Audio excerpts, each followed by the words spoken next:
Good evening सभी लोगों को।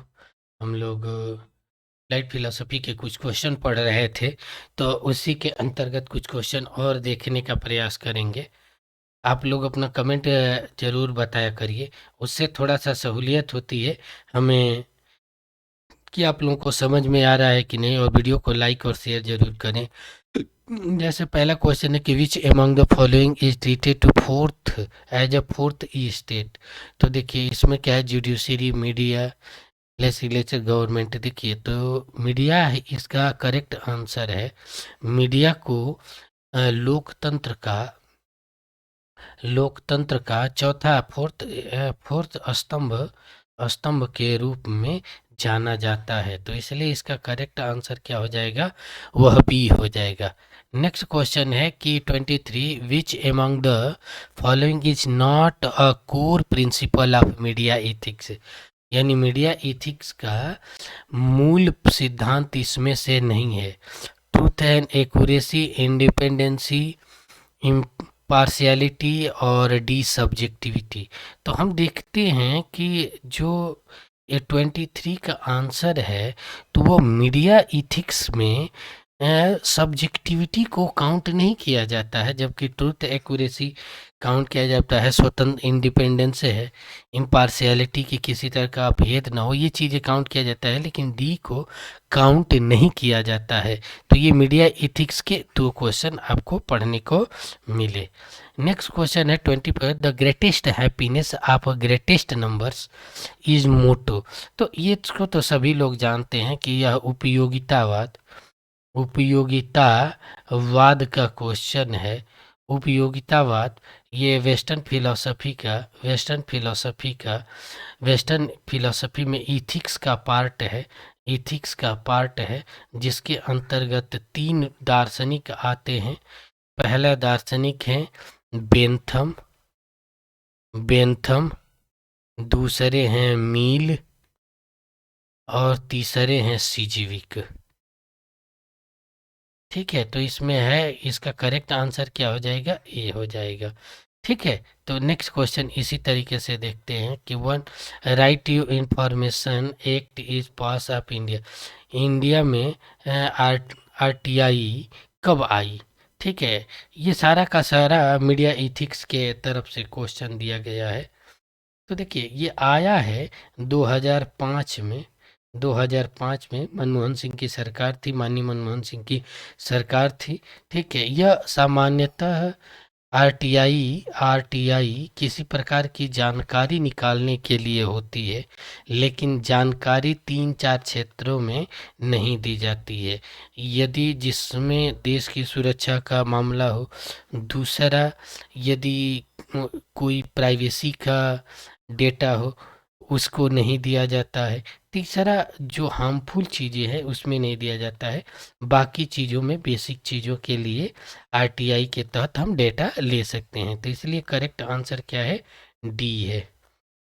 ठीक है, नेक्स्ट क्वेश्चन आपका दिखता है 26 है। ठीक है, treated as one of the core principle of journalism. Journalism का सबसे कोर प्रिंसिपल क्या है। ये जो जर्नलिज्म है बेसिकली इसीलिए फोर्थ मीडिया का स्तंभ माना जाता है, जो बेसिक रूप से सच्चाई दिखाने के लिए जाना जाता है, ट्रूथ को दिखाने के लिए जाना जाता है। तो इसलिए इसका करेक्ट आंसर क्या हो जाएगा, सी हो जाएगा। नेक्स्ट क्वेश्चन है कि RTI means right to intelligence. नहीं, ये तो सभी जानते हैं कि इसका करेक्ट आंसर क्या है, राइट टू इंफॉर्मेशन होता है। ठीक है, सी है इसका करेक्ट आंसर। कुछ छोटे क्वेश्चन भी हैं लेकिन बेसिक हैं। आईपीआर क्या होता है। आईपीआर क्या होता है कि एक प्रकार से डब्ल्यूटीओ 5 प्रकार के क्षेत्रों में वो देती है। आईपीआर इंटेलेक्चुअल प्रॉपर्टी राइट, इसका फुल फॉर्म होता है इंटेलेक्चुअल प्रॉपर्टी राइट, आईपीआर। ठीक है, जैसे मान लीजिए कोई पेटेंट, कोई चीज़ आप बनाएं तो उस पर आपका स्वामित्व अधिकार होगा। सपोज दैट मैंने कोई चीज़ का आविष्कार किया तो उसको डब्ल्यूटीओ के तहत हमें इंटेलेक्चुअल प्रॉपर्टी राइट के तहत एक पेटेंट करवाना होता है। पेटेंट मतलब अधिकार आप ही का है, पेटेंट करवाना होता है।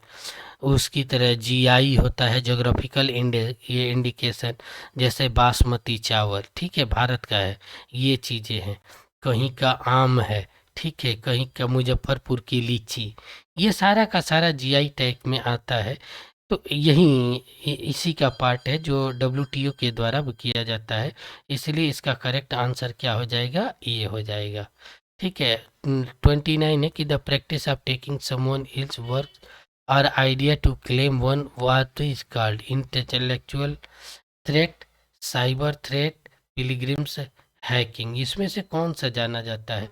देखो, जब आप लोग पीजी करके पीएचडी में आओगे, जब पीएचडी में आप आओगे तो वहाँ पर जब आप थेसिस लिखोगे तो आपकी, जैसे मान लीजिए कि कोई एक रिसर्च पेपर लिखा, ठीक है, रिसर्च पेपर लिखा तो जैसे कोई बात लिखते हैं तो ये जैसे कोई श्लोक लिखा श्रीमद् भगवत गीता का, तो उसको वहाँ पर कोट करना होता है कि दूसरे अध्याय का 48वां अध्याय है, पेट में, ठीक है। ये कहीं से कॉपी मत करिए, ठीक है, कॉपी किया गया नहीं हो।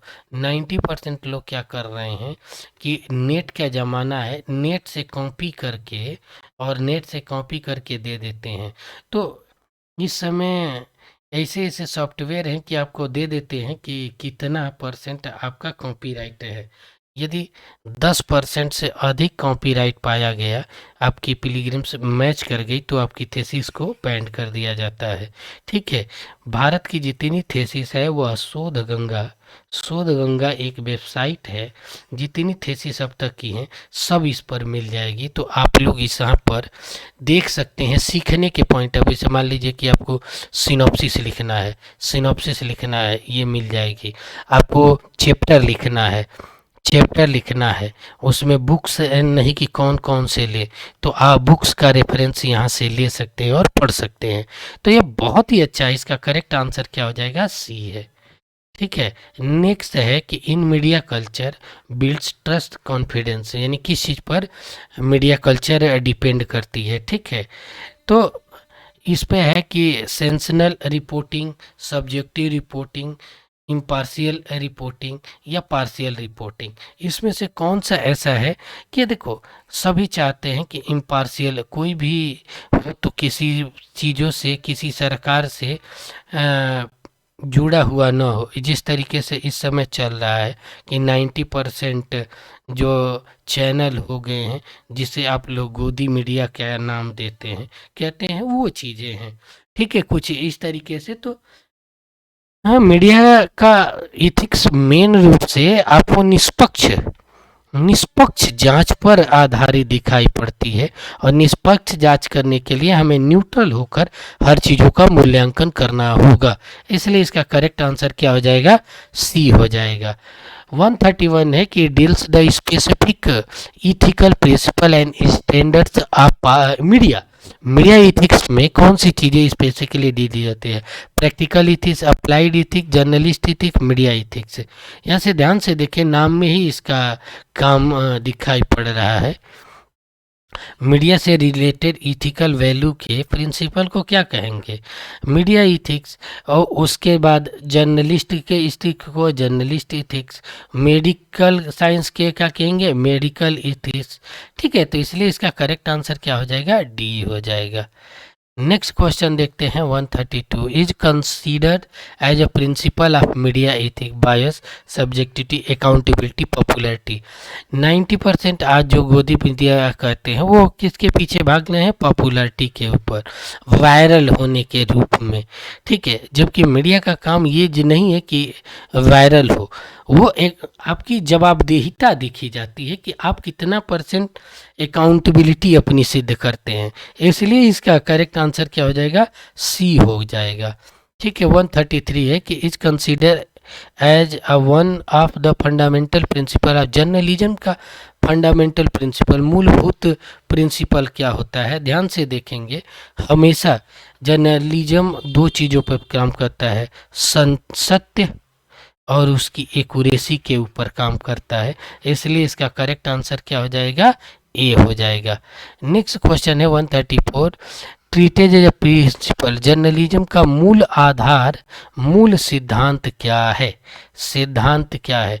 तो आप इसके नेक्स्ट क्वेश्चन में यहाँ पर देखें कि ट्रुथ एक्यूरेसी प्रिंसिपल है जर्नलिज्म का, तो ट्रुथ और एक्यूरेसी पर आधारित इसमें से देखिए कौन सा विकल्प है, आपको आंसर भी इसका अच्छे से मिल जाएगा। ठीक है, तो देखिए जब आदमी सत्य बोलेगा तो उसके अंदर डर नहीं होना चाहिए, यानी निर्भय होना चाहिए, निर्भय होना चाहिए, तो फेयरनेस होना चाहिए। ठीक है, और दूसरा क्या है कि अपनी एक्यूरेसी कैसे दिखाएंगे, वो इम्पार्शियलिटी, निष्पक्ष रहेंगे तब होगा, तभी होगा, यानी इसका विकल्प क्या हो जाएगा, बी हो जाएगा। ठीक है, नेक्स्ट देखते हैं कि 135 है, is the sign of professionalism and responsible for journalism, journalism के लिए क्या चीज़ें इंपॉर्टेंट है, humanity, truth, accuracy, independence, accountability. ऊपर के आंसर में ही आप इसका आंसर देखे होंगे, जब यहाँ पर ध्यान से देखिए मैं कि इसमें से क्या निकला है, फेयरनेस, इम्पार्शियलिटी, इसके पीछे क्या मिला है, ट्रूथ, एक्यूरेसी। अब ये दोनों से मिला कर देखें तो इसका आंसर 100% निकल जाएगा कि जो इसका करेक्ट आंसर होगा जर्नलिज्म का, वो हो जाएगा आपकी अकाउंटेबिलिटी, जवाबदेहिता के आधार पर आधारित दिखाई पड़ती है, तो इसका करेक्ट आंसर क्या हो जाएगा, डी। ठीक है, 136, a must process independent wise regarding practical, social and corporate situation, doctor, journalist, lawyer, businessman, इसमें से किसके लिए होता है। तो ऊपर से देखते आ रहे हैं कि ये मीडिया एथिक्स से क्वेश्चन है, मीडिया एथिक्स से, तो मीडिया से ही होगा, डॉक्टर तो हो नहीं सकता, लॉयर, बिजनेसमैन हो नहीं सकता, यानी जर्नलिस्ट होगा। आंसर क्या हो जाएगा, बी हो जाएगा। ठीक है, अगला क्वेश्चन देखते हैं हम, नेक्स्ट क्वेश्चन। ठीक है, नेक्स्ट इसके क्वेश्चन देखते हैं। ठीक है, यहाँ पर सॉरी थोड़ा सा वो हो गया, यहाँ पर देखिए 136, 137 देखते हैं। अब 137 क्या है, the notion paid news, paid news किससे रिलेटेड है। ठीक है, जर्नलिज्म से, थिएटर से, फिल्म से, कल्चर से, तो ये किससे है, पेड न्यूज का मुद्दा किससे होता है, ये जर्नलिज्म से। नेक्स्ट क्या है कि पुलित्जर पुरस्कार किस में दिया जाता है, बिजनेसमैन, ये एक प्रकार का पत्रकारिता पत्रकारिता के क्षेत्र में एक प्रकार का नोबेल पुरस्कार के रूप में जाना जाता है। कुछ दिन पहले रवीश कुमार जी को मिला था, रवीश को जी को मिला था। ठीक है, तो इसका जो करेक्ट आंसर क्या हो जाएगा, वह बी हो जाएगा। ठीक है, who is called the father of journalism, journalism के संस्थापक या फादर किसे कहा गया है। ठीक है, ध्यान से देखिएगा, इसमें इनका नाम होगा, ठीक है, जोसेफ पुलित्जर, इन्हीं के नाम पर पुलित्जर पुरस्कार भी दिया जाता है। करेक्ट आंसर क्या हो जाएगा, सी हो जाएगा। नेक्स्ट है 40, who is called father of Indian press, ध्यान से देखिएगा कि इंडियन प्रेस के पूरी मीडिया एथिक्स से क्वेश्चन है कि कौन है, तो इसका है जेम्स अगस्ते हैकी। इस इंडियन प्रेस के जो फादर है वो कौन है, ए।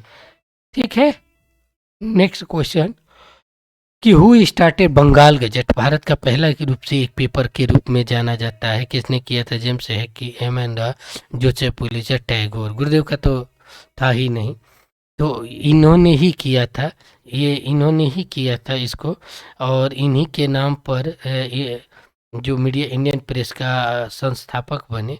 ठीक है, कब बंगाल गजट हुआ, 1782, 1783, 1780, 1781, सन वाली चीज़ें ना हमेशा याद रखना चाहिए।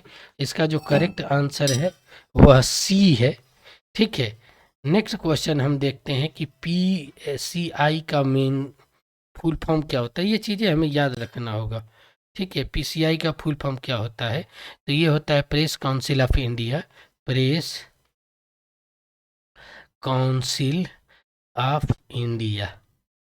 ठीक है, तो वीडियो को लाइक करें और कमेंट करके ना भूलें, और चैनल को अपने भी सब्सक्राइब करें और दूसरों तक शेयर करना ना भूलें।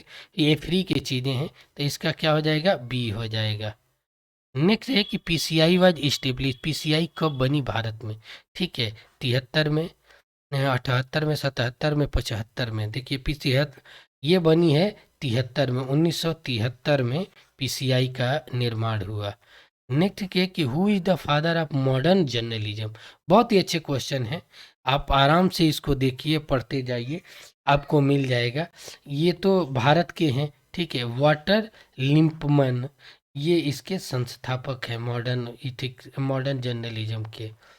नेक्स्ट है कि who among the following Pulitzer पुरस्कार किसको, किसके नाम पर दिया जाता है? जेम्स हगी, लिपमैन, प्रोने रॉय और अगस्त कम्टे। इसमें से पुलित्जर पुरस्कार किसको मिला है? ठीक है, तो ध्यान से देखेंगे 47 का, तो ये मिला है लिपमैन को, लिपमैन को मिला है। ठीक है, जो कि मॉडर्न जर्नलिज्म के संस्थापक के रूप में जाने जाते हैं। ठीक है, नेक्स्ट क्वेश्चन हम देखते हैं 48 कि who is known as most influential journalist in 20th century. यानी कौन है इसमें से, बहुत फेमस क्वेश्चन है, बहुत ही इंपॉर्टेंट इस तरीके से क्वेश्चन हो जाते हैं। तो 20th सेंचुरी के सबसे फेमस व्यक्ति कौन है? वो है लिंपमैन, जिसे मॉडर्न जर्नलिज्म के फाउंडर के रूप में जाना जाता है। तो करेक्ट आंसर क्या हो जाएगा, ए हो जाएगा।